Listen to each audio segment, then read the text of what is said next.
안녕하세요. 배신의 장미입니다. 오늘의 사연 시작하겠습니다. 저는 40대 중반의 여자입니다. 남편은 없고 호적상에도 미혼입니다. 엄밀히 말하면 미혼모입니다. 딸애는 대학을 졸업하고 지가 열심히 노력한 덕분에 이렇게 취업이 힘든 시기에도 제때 취직해서 자기 밥벌이는 하고 있습니다. 정말 별로 해준 것도 없는데 이렇게 잘 커져서 고마울 따름이죠. 미혼모에다 변변찮은 돈벌이도 못하는 제 밑에서 이쁘고 바르게 자라주어 대견합니다. 제 딸이 이렇게까지 잘 되기까지는 아버지가 많은 도움을 주었습니다. 현재 연세가 70이 넘으셨는데도 매일같이 새벽시장 다니면서 창거리를 사가지고 오세요. 아버진 육고기 식당을 하고 계시는데 그 연세에도 주방 일을 하고 계십니다. 그렇게 부지런하게 돈 모으셔서 저랑 제 딸을 아직까지도 부양하고 계시죠. 그렇게 하신 지 대략 20년쯤 되셨네요. 제 딸 아이가 5살 무렵에 엄마가 돌아가시고 아버지를 만난 시기이기도 합니다. 엄마가 가실 때 아버지에게 유언 비스무리하게 남기셨거든요. 현생에 살면서 충분하게 저와 딸 아이 호강시켜놓고 저 세상으로 오라고 말이죠. 그러면서 애들 힘들게 하면 가만 안 두겠다고 아버지에게 협박도 하셨답니다. 엄마 참 그리운 이름이네요. 늘 바빴고 무심했고 또 어떤 때에는 지독한 사람이었습니다. 저도 나이를 먹어가면서 그 당시의 환경이 엄마를 그렇게 만들었다고 생각합니다만 어렸을 적엔 엄마와 많이 다투었고 미워했었습니다. 그랬기에 고등학교를 졸업하고 엄마가 가지고 있던 금반지 금목걸이 몇 개 들고 서울로 도주도 했던 것이죠. 저는 어렸을 때부터 산골에 살았었습니다. 강원도 군부대 마을이었어요. 사람들은 그곳을 중부 전선이라고 이야기하더라고요. 엄마는 늘 바빴었고 제게 별로 신경을 안 썼어요. 6살인가 7살인가 초등학교에 들어가기 전부터 제 기억에는 혼자서 일어나고 혼자서 밥 먹고 그리고 혼자서 놀았습니다. 초등학교에 가고 중학교에 가고 고등학교를 가도 마찬가지였어요. 달라진 것이 있다면 어느 때부터 식탁에 컵라면이랑 늘 500원짜리 동전 아니면 1000원짜리 지폐가 놓여있다 정도였을까요? 엄마는 지나가는 투로 잘 먹어야 한다면서 떡볶이라도 사 먹으라고 매일같이 돈을 두고 일을 나갔습니다. 저는 엄마들은 다들 저희 엄마 같은 줄 알았는데 아니더라고요. 그리고 엄마 일이 좀 색다르다는 것을 중학교 2학년 때인가 알았습니다. 학교를 마치고 친구들과 함께 읍내 시외버스 정류장 근처에서 놀고 있는데 우연히 엄마를 보게 되었죠. 하늘하늘한 치마에 택트를 타고 질주하는 엄마의 모습이었어요. 엄마는 어디를 가던 중에 저를 알아보고는 한참을 쳐다보다가 아른 채도 하지 않고 가버리더라고요. 그날 밤 엄마에게 무슨 일을 하는데 아줌마가 오토바이를 타고 다니는지 물었더니 애들은 알 것 없다면서 공부나 열심히 하라고 하더라고요. 엄마가 말을 절대 안 해주니 별 수 있나요? 방과 후면 읍내 시외 버스터미널로 달려가서 그 근처에서 서성였습니다. 또 오토바이로 타고 가는 엄마를 볼 수 있까 해서 말이죠. 며칠 만에 엄마를 목격할 수 있었죠. 쌩 하고 달려버려서 얼굴은 자세히 못 봤지만 분명 엄마였어요. 엄마가 지나간 도로를 바라보며 또 하염없이 기다렸죠. 1시간쯤 뒤인가 이번엔 엄마의 모습이 또렷하게 들어오더라고요. 엄마는 저를 스치듯 오토바이를 타고 갔고 저는 전력을 다해 뛰었어요. 오토바이는 사라진 지 오래였지만 도로를 따라서 헤맸습니다. 도로 안쪽의 골목길에 이리저리 뒤지다가 엄마의 오토바이를 봤지요. 어느 촌스러운 다방 앞에서 말이죠. 저는 떨리는 마음으로 다방 안으로 들어갔고 거기에서 엄마를 찾을 수 있었어요. 엄마보다 나이가 좀 있어 보이는 아줌마 한 분과 엄마였습니다. 엄마는 저를 보더니 놀란 표정이었고 생판 모르는 아줌마는 저를 아는 채 했습니다. 아줌마는 엄마에게 딸이 나면서 이쁘게 생겼다고 했어요. 엄마는 아줌마에게 화를 냈죠. 언니, 내 딸에게 손도 까딱할 생각 말아요. 이제 빚도 얼마 안 남았잖아. 혹시라도 딴 마음 먹었다간 알죠? 나도 죽고 언니도 죽고 여기도 다 불바다 만들어 버릴 거야. 그리고 이놈의 기집애 학교 끝나면 바로 집에 가서 공부를 하든가 할 것이지. 여기가 어디라고 들어와? 겁도 없이. 빨랑 가! 쫓겨나듯 했고 그날 밤 엄마와 많이도 싸웠습니다. 제가 험한 말도 했어요. 다방 레지로 일하는 것이었냐면서 천박하다고 욕설도 했죠. 엄마도 한 성격하는 사람이라 그런 저를 가만두지 않았습니다. 빗자루로 흠씬 두들겨 패더라고요. 엄마한테 못한 소리가 없어? 이제껏 키워주고 먹여주고 했더니 은혜를 원수로 갚으려고 들어? 난 그런 딸내미 필요 없으니까 그런 생각이면 짐 싸서 나가 이거사. 그리고 엄마가 뭘 했다고 천박하네 어쩌네 그래? 거기 오는 손님들 다 군인 아저씨들이야. 커피 배달하는 게 뭐가 그리 큰 잘못이라고 입에 개거품을 물어. 넌 신경 쓰지 말고 공부나 해. 나는 나고 너는 넌데 아직 조그만 게 세상 다 무너진 것처럼 말하지 말고. 그랬으면 난 골백 번도 더 죽었겠다. 그날 저는 빗자루를 실컷 두들겨 맞고 이왕 맞은 김에 아버지에 대해 물어보았습니다. 아버지에 대해 물어보면 엄마는 늘 그냥 죽었어 라고만 했었는데 왠지 그날은 아버지에 대해서 뭔가 알 수 있을 것만 같았죠. 도대체 내 아버지는 누구냐고 화를 내며 물어보았어요. 네 애비? 그게 뭐가 궁금해? 왜 이제 다 컸으니까 네 애비 찾아가려고? 꿈 깨라 이거사. 말 나온 김에 이야기해줄게. 네 애비는 쓰레기 같은 인간이야. 맨날 몽둥이 들고 쌈박질이나 하고 다니고 내가 본 건 아니지만 사람도 죽였을걸? 흉악한 사람이야. 너 충격받을까봐 말 안 했는데 너 조폭 알지? 그런 사람이야. 행여나 궁금해하지 말고 그냥 잊고 살아. 내 인생 요 모양 요 꼴 된 것도 다 네 애비란 작자 때문이야. 알아? 엄마의 말로는 엄마는 유복하는 가정 환경에서 자랐는데 왜 할아버지가 사업에 어려움을 겪으면서 엄마는 학교를 졸업하고 바로 생활 전선으로 뛰어들었다고 했습니다. 집에 빚쟁이들이 찾아오면서 엉망이 되어 갔는데 빚받으러 찾아왔던 사람 중에 아버지라는 사람이 있었다네요. 그날은 엄마 생신이었어. 근데 우리 엄마가 파인애플을 참 좋아했어. 아버지라느라 돈 번 건 고스란히 고릴 때 이자랑 원금 나가느라 거의 돈이 없었지만 나는 버스비 아껴가면서 모은 돈으로 큰맘 먹고 파인애플 몇 덩이를 샀어. 지금이야 값이 싸지만 그땐 엄청 비쌌었거든. 엄마 생신 축하하며 파인애플 먹고 있는데 네 아버지가 빚받으러 온 거야. 집에 쳐들어와선 그러더라고. 파인애플 사쳐 먹을 돈은 있으면서 자기네 돈을 안 갚는다고 엄마 생신상을 없더라고. 그날 끔찍했지. 아버지는 개처럼 끌려나가서 죽도록 맞았어. 갈비뼈가 다 나가고 병원 갈 돈은 없고 몇 달 집에서 숨도 제대로 못 쉰 채로 그렇게 돌아가셨어. 그 파인애플 때문에. 아버지가 그렇게 갔는데 네 애비란 작자가 찾아와선 돈 갚을 사람이 죽었으니 나보고 대신 갚으라면서 나를 끌고 갔어. 그리고는 다방에 팔아버렸지.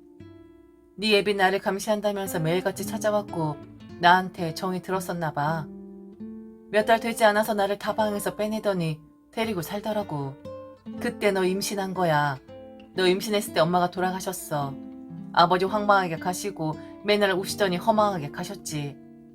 몇 달 뒤에 너 낳고 어디 가서 쌈박질을 했는지 피투성이가 되어서 돌아온 네 애비 보니까 내 인생은 둘째치고 네 인생도 거지같이 될까 봐서 도망쳐서 여기로 온 거야. 아무도 찾지 못할 곳에 오긴 왔는데 돈 한 푼 없이 내가 뭘 어쩌겠어. 읍내에 다방에 있어서 거기서 선물 받고 지금껏 갚아가며 이렇게 살고 있는 거야. 너보고 이 엄마 인생 불쌍하다고 동정 받을 생각 없어. 내가 네 엄마니까 당연히 해야 할 일을 했을 뿐이야. 하지만 알아도 여자 혼자 자식 데리고 무일푼으로 사는 게 얼마나 힘든 거란 걸 말이야. 그러니까 정신 똑바로 차리고 공부해. 대학까지 간다고 하면 보내줄 생각은 있으니까. 그 뒤로 엄마는 저만 보면 공부하라고 닥달을 했죠. 저는 심란한 사춘기를 보냈습니다. 비련의 여주인공이라도 되느냐 공부는 뒷전이었고 맨날 엄마 속만 썩였죠. 공부할 의지도 머리도 안 됐지만 집이 너무 갑갑하고 싫었어요. 더군다나 군인들만 득실대는 그 깡촌에선 정말 살기 싫었죠. 엄마가 고등학교를 춘천으로 보내준다고 해서 그때다 싶어 학교 시험을 쳤는데 떨어져서 결국 깡촌서 나가지도 못했습니다. 고등학교 겨우 졸업하고 졸업식 날 저는 엄마가 꽁꽁 숨겨놓은 금반지랑 목걸이랑 몇 개 들고 읍내 시외버스 터미널에서 서울로 날랐습니다. 서울 가서 보란듯이 성공하고 싶었거든요. 아는 사람 하나 없이 서울에 왔으니 녹록지 않았어요. 훔쳐온 금 팔아서 여인수 구하고 하루 한 끼 먹으면서 일자리를 구했어요. 고깃집에서도 일해보고 PC방에서도 일해보고 봉고차 타고 공장 가서 날품 파는 일도 해봤죠. 푼돈 벌어봤자 옷 사입고 먹고 나면 또 다음날 여인 숙비 걱정을 해야 했습니다. 큰 돈 좀 벌어봐야겠다는 생각에 단란주점 같은 데도 가볼까 하다가 도저히 용기가 안 나더라고요. 그러다가 돈 좀 많이 주는 곳을 찾아가게 됐는데 나이트클럽에서 춤추는 일이었습니다. 고등학교 때 좀 놀면서 춤은 좀 췄었거든요. 조금 야시시한 옷 입고 무대에서 흔들어 주기만 해도 돈을 좀 벌 수 있었죠. 후쭈그리한 나이트클럽이었지만 손님은 많았습니다. 그땐 돈 버는 게 이렇게 쉬운 거구나 기고만장했었어요. 그래도 몸은 조신하게 간수했습니다. 절대로 엄마 같은 삶을 살지 말자고 다짐하면서 말이죠. 그러다가 딸아이 아빠를 만나게 되었어요. 그는 대학생이었고 휴학하고 등록금 번다고 제가 일하는 나이트클럽에서 서빙을 했는데 회식하면서 가까워졌습니다. 서로 사랑하게 되었고 같이 지내기도 했죠. 저는 그 남자에게 돈만 좀 모이면 춤추는 거 말고 중소기업 격리직이라도 할 거라면서 절대 해픈 여자 아니니 나중에 결혼까지 했으면 좋겠다고 수없이 제 뜻을 전달했습니다. 대학생이니까 미래가 창창한 사람이니까 거기에 기대를 걸었던 것이죠. 그 남자가 너무 좋았기에 그리고 저를 구제해줄 동아줄이라고 생각했기에 그 남자의 아이를 임신하게 되었습니다. 그러면 당장이라도 결혼할 줄 알았죠. 그런데 그 남자는 제가 임신했다는 이야기를 듣더니 당장 제거하러 가자고 하더라고요. 아는 곳이 있다면서 말이죠. 저는 오래도록 그 남자를 설득했지만 그 남자는 점점 더 포악해져만 갔습니다. 억지로 저를 끌고 산부인과로 데리고 가려고 때리기도 했어요. 저는 끝까지 아이를 사수했어요. 그 남자가 포기했으면 좋겠다고 생각하면서 말이죠. 그런데 그 남자는 포기 대신에 도망가 버리더라고요. 전화번호도 바꾸어 버려서 연락할 방법도 없었죠. 클럽에 물어봤더니 전화번호만 있고 신상과 관련해서는 아무것도 없다고 하더라고요. 이름도 진짜인지 가짜인지 몰랐습니다. 어디 학교라고 들었는데 처음 듣는 학교라서 기억도 잘 안 났죠. 찾다 못 찾았었고 배는 점점 불러왔고 일은 못하게 되었고 그래서 결국 2년 만에 엄마가 있는 깡촌으로 돌아오게 되었습니다. 그때까지 근 2년 동안 연락도 한 번 한 적 없었거든요. 읍내시외 버스 터미널에 내려서 집으로 가는데 얼마나 눈물이 나던지 어디 가서 콱 죽고 싶었네요. 문이 잠겨있으니 집 앞에서 쪼그려 앉아 한참을 기다렸는데 엄마가 왔습니다. 엄마는 배부른 저를 보고도 아무 말도 안 하고 껴안아 주었죠. 집 앞에서 둘이 부여잡고 폭풍같이 울어덜했습니다. 너무 후회되었습니다. 왜 그렇게 엄마를 미워했었는지, 왜 그렇게 집을 떠나고 싶어 했었는지 가슴치고 후회가 밀려오더라고요. 그냥 학교 졸업하고 엄마랑 같이 있을걸, 아니면 재수해서 춘천으로 전문대라도 갈걸, 오만 가지 생각이 다 들었습니다. 엄만 제가 아이를 출산하고 거기에 얽매일 필요 없다면서 애는 엄마가 봐줄 테니 공부해서 전문대라도 가라고 했어요. 저희 집에서 춘천까지 버스 타고 1시간 반 정도면 갈 수 있는 거리라서 학교 다니면서 충분히 왔다 갔다 할 수 있었거든요. 엄마와 같이 상의하며 태어날 아기 용품도 준비하며 몸도 마음도 추스렸습니다. 폭풍 속에 고요라고 그때가 참 평안했었죠. 딸애가 태어났고 엄마와 저는 딸아이 재롱 보는 조이미에 푹 빠졌습니다. 다른 엄마가 그러더라고요. 이제 그만두려고. 손녀까지 둔 마당에 물장산 그만하련다.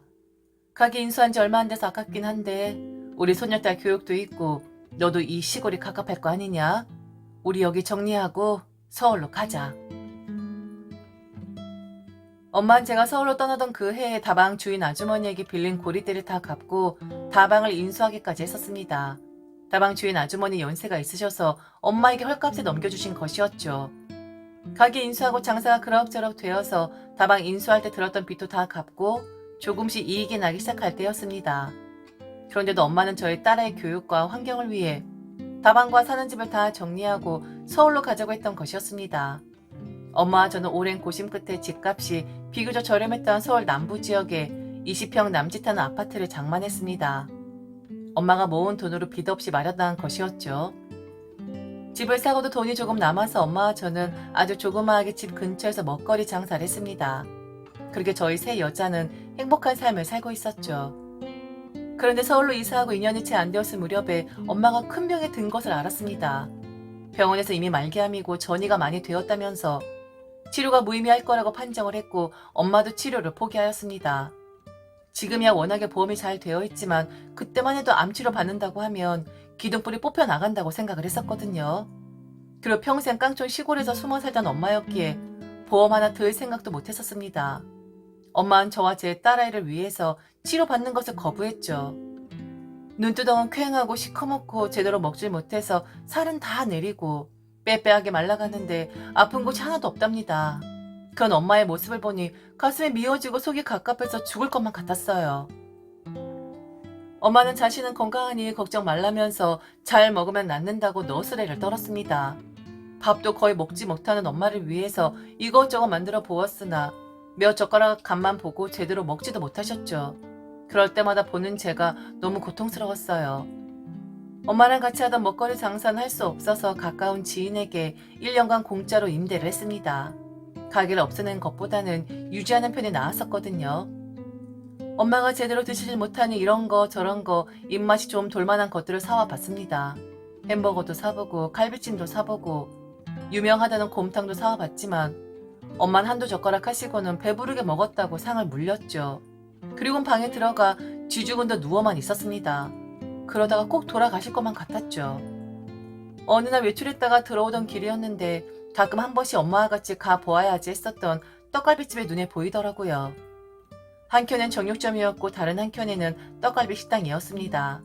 식당에 가보니 메뉴는 소떡갈비와 돼지 떡갈비 딱 2개뿐이었고 전 엄마를 위해 소떡갈비를 1개 포장했었죠. 그런 저를 보고 주인 아저씨가 1개면 너무 작지 않냐고 하시더라고요. 저는 이건 아픈 엄마 드릴 건데 어차피 잘 못 드셔서 한 젓갈 하고 마실 거라 남은 것은 딸이랑 저랑 먹으면 된다고 말했죠. 처음 보는 사람인데도 엄마가 아픈 것에 대해 말하게 되더라고요. 아마 동정을 받고 싶었는지도 모르겠네요. 그날 엄마에게 상을 차려 드리면서 딱 3숟가락만 드시라고 했는데 병원 다녀온 이후로 그렇게 안 드시더니만 떡갈비 하나를 다 드시더라고요.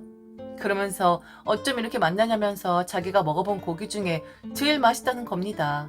그 뒤로도 한 번 더 사다 드렸는데 그것도 뚝딱 하시더라고요. 그런데 소떡갈비가 비싸더라고요.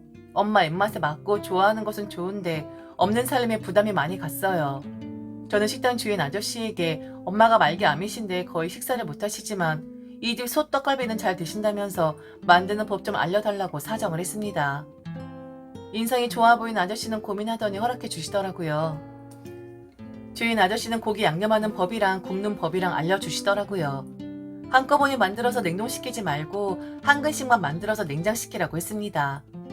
비록 식당에서 그 맛이 완전하게 똑같진 않았지만 엄마는 여전히 떡갈비만 있으면 밥을 많이 드셨어요. 살이 좀 올라오는 것 같았고 혈색도 좋아지는 것이 확연하게 보였습니다. 정말 떡갈비로 기적이 일어날 줄 알고 이틀에 한 번씩 주인 아저씨 정육점에 가서 고기를 사다가 치댔죠. 기력을 좀 차린 엄마가 외출하고 싶다면서 공원에 가자고 하더라고요. 공원 한 바퀴 돌고 오는 길에 떡갈비 식당에 가서 인사 한번 하고 오자고도 하셨고요. 떡갈비 때문에 고맙게도 몸이 좋아지는 것 같으니 고맙다는 말을 전하고 싶으셨답니다. 식당 주인 아저씨를 찾으니 주방에서 일하시다가 나오시더라고요. 엄마와 주인 아저씨를 인사시켜 드렸는데 두 분이 아무 말씀도 없으시더라고요. 엄마는 아무 말 없이 서둘러 저와 딸아이를 끌고 식당에 나왔습니다. 그런 집에 와서도 아무 말이 없었습니다. 떡갈비를 반찬 삼아 상을 차려드렸는데 고기엔 손도 안 대시더라고요. 영문을 모르겠어서 물어보아도 대답도 없고 방에 누워만 있었습니다. 다음날 식당 주인 아저씨에게 가서 엄마가 갑자기 식사도 안 하시고 들어 누웠다고 혹시 아시는 분이냐고 물었더니 엄마 이름을 물어보시더라고요. 엄마 이름을 이야기했더니 의자에 털썩 주저앉으셨고요. 한참을 아무 말 없이 저와 딸애를 보시던 아저씨가 주방에 가더니 떡갈비를 포장해서 나오셨어요. 그러면서 엄마가 계신 집으로 가자고 하더라고요. 뭔가 느낌이 쎄하고 가슴이 콩쾅거렸습니다. 느낌상 엄마가 말했던 아버지가 아닐까 생각하며 집으로 모시고 갔습니다. 아저씨는 엄마 이름을 부르더니 잘 지냈냐고 말하는데 엄마는 악을 고래고래 쓰며 아저씨에게 악담을 퍼부었죠. 여기가 어디라고 찾아와 어디라고? 그 악귀 같은 면상을 왜 들이미냐고? 또 손찌검이라도 하고 이번엔 내 딸아이 배 죽이려고 왔어? 내가 너 때문에 어떻게 살았는데 어떡해? 그런데 너는 편히 2발 뻗고 자면서 떵떵거리고 살아? 이렇게 불공평한 일이 세상에 어디에 있을까? 하늘도 무심하시다 하늘도 무심해. 아저씨는 엄마에게 무릎 꿇으며 오열을 했습니다.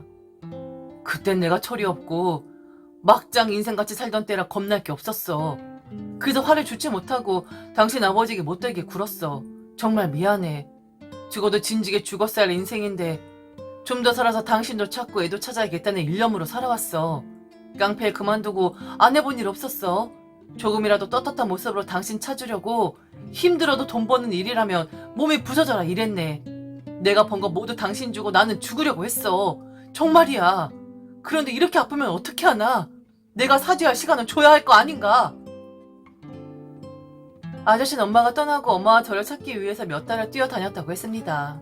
그리고 외할아버지에게 진 죄책감 때문에 고통스럽다고도 했어요. 당시 아저씨가 일하던 업체 사장이 무서운 사람이었었는데 하도 닥달해서 어쩔 수 없이 폭력을 행사하기도 하고 엄마를 다방에 팔아 넘기기도 했답니다. 그런데 너무 큰 죄책감이 들었고 매일같이 엄마를 감시하느라 옆에서 지켜본 결과 엄마가 너무 좋아졌다고 하네요. 그래서 엄마를 다방에서 빼내는 조건으로 자신이 일하면서 모은 돈을 사장에게 다 주고 거기다가 약지 손가락도 잘라 주었다고 이야기하더라고요. 무슨 조폭 영화에서 나올 법한 엄청나게 무시무시한 이야기였습니다. 그런 와중에 제가 태어났고 이젠 정말 손 씻고 잘 살아보려고 했었는데 업체 사장이 일 한 번만 더 해주면 간섭 안 하겠다고 해서 재개발 구역 원주민들 쫓아내는 일에 동원되었다고 했습니다. 그 일 끝으로 집에 왔는데 다음날 엄마와 제가 사라진 것이었다고 하더라고요. 엄마도 울고 아저씨도 울고 저도 울고 아무것도 모르는 제 딸도 울었습니다. 그래도 엄마는 아저씨를 용서하지 않았어요. 그 뒤로 제대로 먹질 못해서 시름시름 앓았죠. 몸도 안 좋은 데다가 정신적 충격도 큰 탓이었어요. 아저씨에서 아버지가 된 그분은 엄마와 저에게 극진이었습니다. 아버지 매일같이 찾아와서 엄마랑 대화를 나누고 보살펴 주었죠. 그럼에도 하루 종일 엄마는 아버지를 본체만 채 했어요. 그리고 엄마는 의도적으로 식사를 회피했고 몸은 점점 야위어만 갔습니다. 자일에서 일어날 수조차 없었죠. 아버지는 엄마를 병원으로 모셨고 거기서 영양제며 링겔이며 아낌없이 낳아달라고 사정을 했습니다. 아버지 식당 일을 다른 사람에게 맡겨두고 하루 종일 엄마 옆에서 병간호를 했습니다. 그러기를 여러 달 엄마와 아버지는 농담도 주고받을 만큼 가까워졌어요. 그렇지만 엄마는 회복하지 못했죠. 점점 안 좋아지려는 의식이 혼미한 날이 지속되었어요. 그 와중에 엄마가 제 손을 꼭 잡으면서 당부를 했는데 그게 유언이었습니다. 나한테 네 아버지 몹쓸 사람이지만 너한테 가진 마음은 진심인 것 같더라. 그동안 내가 못해줬던 거 네 아버지에게서 받아. 네 아버지도 그것은 약속했어. 너한테 다 주기로. 그래도 몇십 년간 나랑 너 잊지 못해서 결혼도 안 하고 열심히 산 것 같더라. 이제라도 용서해 바라니 그래 우리 용서해 주자. 그 말을 남기고 엄마는 며칠 뒤에 하늘로 떠났습니다. 아버지는 엄마의 병원비는 물론이고 장례 비용까지 모두 다 해주셨고 저와 딸애를 돌봐주었습니다. 엄마와 같이 일했던 먹거리도 정리하면서 아버지가 보태준 돈으로 프랜차이즈 제과점을 내주기도 하셨죠. 그 뒤로 지금까지 아버지는 식당과 정육점을 하면서도 매일같이 저와 딸애를 찾아와 보살펴주고 계시네요. 엄마 돌아가시고 몇 년 동안 저와 딸 아이에게 물심양면 도와주던 아버지에게 그만하면 되셨으니 새 출발하라고 말씀을 드렸는데 그러시더군요. 네 엄마랑 약속한 게 있어. 다음 세상에서 네 엄마 만나면 종처럼 살겠다고 했는데 싫다고 한마디로 거절하더라고. 그러면서 현생에 너랑 손녀딸 아이에게 잘하고 오면 한번 생각은 해보겠대. 그리고 내가 너희들 배신하는 낌새 보이면 당장 찾아오겠다고 으름장을 놓더라고. 그거 무서워서라도 내가 니들에게 잘해야지. 넌 아무런 부담 갖지 말고 우리 손녀딸이랑 행복하게 사는 것만 걱정해. 이제 네 옆엔 이예비가 있잖니? 지질나게 복이 없다고 생각했던 어린 시절이었는데 저는 참 대단히 복이 많은 사람이었더라고요. 남들에게 손가락질 받는 다방 레지라면서 제게 뭐 하나라도 더 해주려는 선녀 같았던 엄마가 있었고 비록 엄마와 외가에는 철천지 원수와 다름없는 아버지였어도 저와 제 딸에게만큼은 한없이 자애로운 아버지가 있거든요. 거기다가 저를 닮은 구석 하나 없는 영민하고 똑똑한 딸아이까지 있으니 제 인생이 그렇게 나쁜 것만은 아니더라고요. 이제 한 가지 바람이 있다면 딸의 아버지를 찾아주는 것인데 그게 언제쯤 가능할지 모르겠네요. 아버지를 찾았던 것과 같은 우연이 또 한 번 제 앞에 나타날 수 있을까요? 지금까지 들어줘서 진심으로 감사합니다. 이상 배신의 장미였습니다.